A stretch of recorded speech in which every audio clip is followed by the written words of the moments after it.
మన ప్రభు అయిన యేసుక్రీస్తు యొక్క పరిశుద్ధమైన నామములో కూడి ఉన్నటువంటి ప్రతి ఒక్కరు కూడా ప్రభు పేరిట శుభములు తెలియజేస్తున్నాను.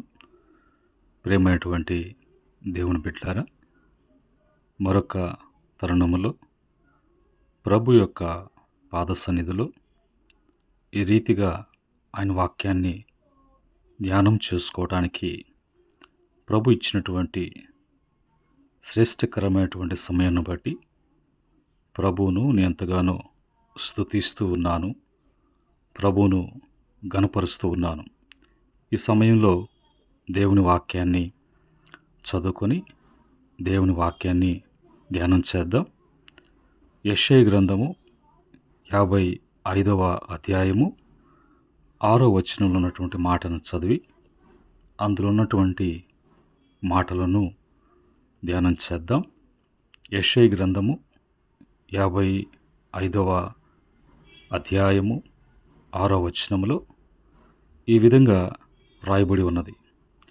యెహోవా మీకు దొరుకు కాలమునందు ఆయనను వెదకుడి, ఆయన సమీపములో ఉండగా ఆయనను వేడుకొనుడి అనేటువంటి మాట మనం చదువుకున్నాం.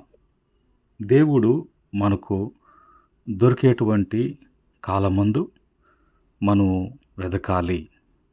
ఆయన మనకు సమీపంగా ఉన్నాడు కనుక సమీపంగా ఉండగానే ఆయనని మనము వేడుకోవాలి. ప్రభు మనకు మరి ఆయన దొరుకు కాలము మరి చివరి దినాల్లో మనం ఉన్నాం. ప్రభు ఆయన త్వరలో ఆయన రానై ఉన్నాడు. రాజులకు రాజుగా, ప్రభులకు ప్రభుగా ఆయన నిరంతరము నిత్యము ఆయన రాజుగా, అధికారిగా, అధిపతిగా ఏలుబడి చేసేటువంటి పరిశుద్ధుడైనటువంటి దేవుడై ఉన్నాడు. ఆయన మనకు దొరకాలి అనంటే, ఆయనని మనం కలిగి ఉండాలి అనంటే, ఆయన వలన మనకు ఏదైనా ఆశించినది మనకి దక్కాలి అనంటే మనం ఏం చేయాలి అనే విషయాన్ని దేవుని వాక్యం నుంచి కొన్ని మాటల్ని మనము చదువుకుందాం. ఇక్కడ మత్తయి సువార్త 7వ అధ్యాయము 7, 8 వచనాలలో స్వయాన యేసు ప్రభు వారు ఆయన మాట్లాడుతున్నటువంటి మాటలు. అడుగుడి మీకు ఇవ్వబడును, వెదుకుడి మీకు దొరుకును, తట్టుడి మీకు తీయబడును అనేటువంటి మాట యేసు ప్రభు వారు మరి తెలియచేస్తూ ఉన్నారు. ఇక్కడ అడుగుడి మీకు ఇయ్యబడును, వెదుకుడి మీకు దొరుకును, తట్టుడి మీకు తీయబడును అనేటువంటి మాట ప్రభు చెప్తున్నటువంటి మాటల అర్థం ఏంటంటే, ఎప్పుడు కూడా మన జీవితంలో మరి ప్రభువును సన్నిధిలో వెతికేటువంటి వారంగా ఉండాలి. ఏ విధంగా వెతికేటువంటి వారంగా ఉండాలి అంటే, ప్రార్థనలో ప్రభువుని వెతికేటువంటి వారుగా ఉండాలి. ఆ యొక్క ప్రార్థన అనుభవం కలిగినటువంటి వారంగా, ప్రభుకు మనము ప్రార్థన చేసేటువంటి వారముగా, ఆ ప్రార్థనలో మనము ప్రభువును వెతికేటువంటి వారముగా ఉన్నట్లయితే ప్రభు వలన ప్రతి ఒక్కటి కూడా మనకి దొరుకుతుంది. ఆ విధంగా ప్రభు వలన నీకు కలుగుతుంది. కానీ ఒకవేళ నీ జీవితంలో మరి సరైనటువంటి ప్రార్థనా జీవితము అనేది లేకుండా, ప్రార్థన అనుభవం లేకుండా ఏదైనా ఆశించినా అది నీకు లభించాలి అంటే, దక్కాలి అనంటే అది ఏ విధమైనా సరే అది సాధ్యపడదు అన్నట్లుగా ప్రభువారు తెలియజేస్తున్నారు. రెండవ మాట ప్రభు అంటున్నారు. మరి మత్తయి సువార్త 11వ అధ్యాయము 28, 29 వచనాలలో అక్కడ మరి మనిషి యొక్క ప్రయత్నాలు ఎలాగుంటాయి, ఎలాంటి ప్రయత్నాలు చేస్తున్నారో, మరి అలాంటి ప్రయత్నాలలో వాళ్ళు ఎలాగా మరి నష్టపోతున్నారో, ఓటమిని ఎదుర్కొంటూ ఉన్నారో, మరి ఆ యొక్క ప్రయత్నాలలో తగినటువంటి వాళ్ళకి సహాయము అందని కారణాన్ని బట్టి వారి యొక్క జీవితాలలో ఎలాగా మరి బాధపడుతుంటారో, బాధ అనేది కలిగినటువంటి వారు ఉంటారో అనేటి మాటలు ఇక్కడ మనం చూస్తూ ఉన్నాం. ప్రభు అంటారు, ప్రయాసపడి భారం మోసుకుంటున్నటువంటి సమస్త జనులారా మరి నా యొద్దకు రండి అని అంటారు. అంటే మనిషి ప్రభు యొద్దకు రాకుండా, ప్రభుని అడగకుండా, సమస్తము కూడా ధారాళముగా అనుగ్రహించేటువంటి దేవుని కాకుండా లోకములో అనేకమైనటువంటి ప్రయత్నాలు చేస్తూ ఉంటారు, అనేక ప్రయాసాలు పడుతూ ఉంటారు. కానీ దానివలన ఏది కూడా మీరు మరి పొందుకోలేరు, ఏది కూడా మీరు కలిగి ఉండలేరు. కనుక మీరు ప్రయాసం అనేది, లోకములో మీరు ప్రయాసపడుతున్నారు, అనేక ప్రయత్నాలు చేస్తూ ఉన్నారు. అలా కాదు, మీరు నా యొద్దకు రండి, మీకు మరి దొరుకుతుంది. ఎందుకంటే ప్రభు వారే కదా ఇచ్చేది. మీరు లోకములో ప్రయాసపడుతున్నారు, ఆ ప్రయాస తగినటువంటి మరి ఆ మనశ్శాంతి లేనటువంటి, ఆ నెమ్మది లేనటువంటి ఇది మీకు కలగక ముందే మీరు నా యొద్దకు వచ్చినప్పుడు నేను మీకు అనుగ్రహిస్తాను అన్నట్లుగా చెప్తున్నారు. అలాగనే మరి మరి మూడవ మాటగా చూసినప్పుడు మత్తయి సువార్త 18వ అధ్యాయము 19వ వచనములో, మరియు మీలో ఇద్దరు తాము వేడుకొను దేన్ని గూర్చి అయినను భూమి మీద ఏకీభవించిన ఎడల అది పరలోకమందు నా తండ్రి వలన వారికి దొరుకునని మీతో చెప్పుచున్నాను అనే మాట మూడో మాటగా చూస్తున్నాం.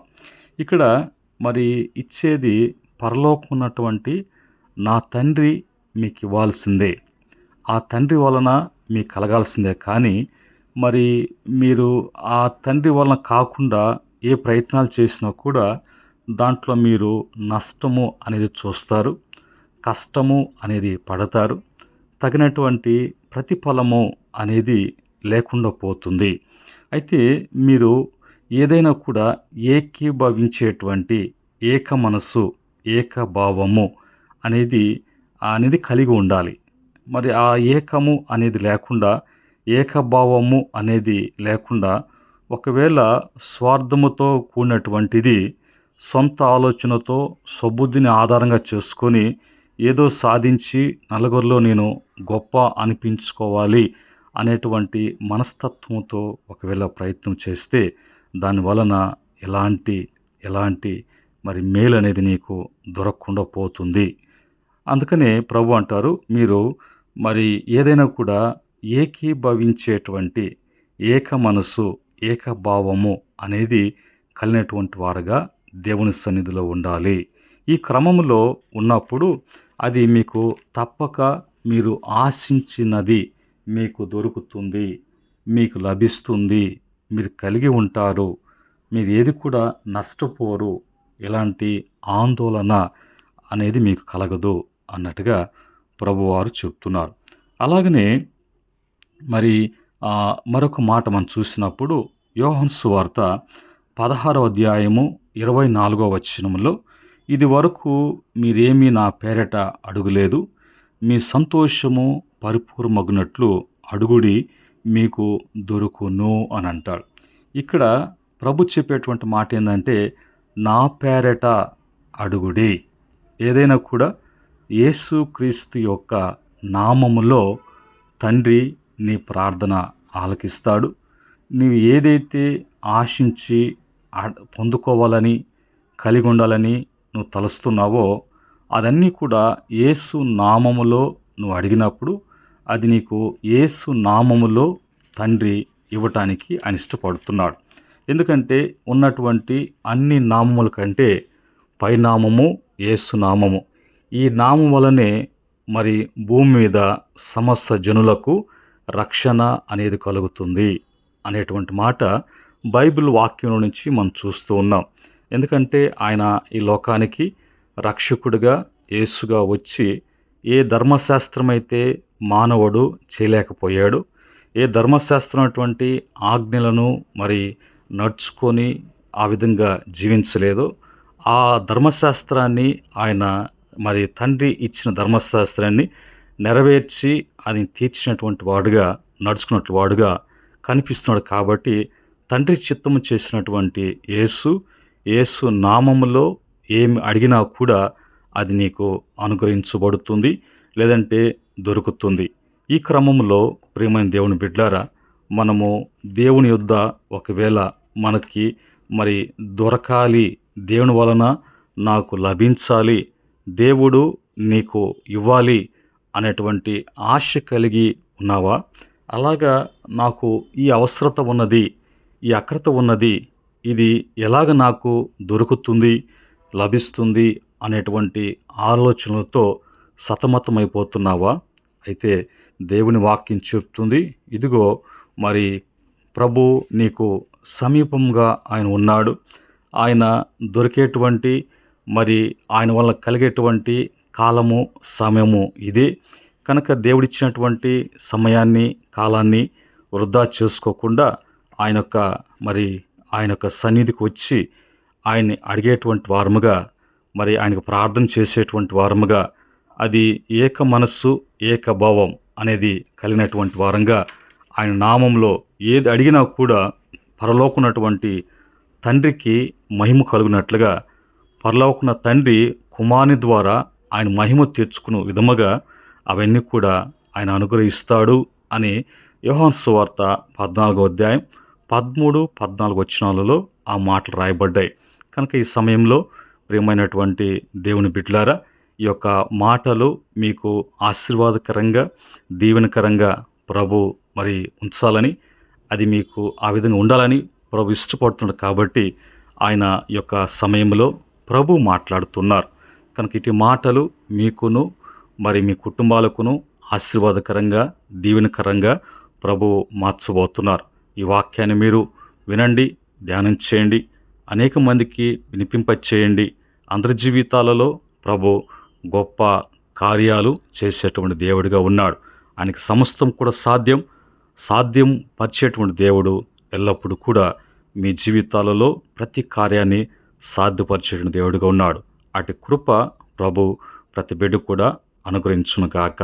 చిన్న ప్రార్థన మీ కొరకు నేను చేయబోతున్నాను, దయచేసి ఏకీభవించండి.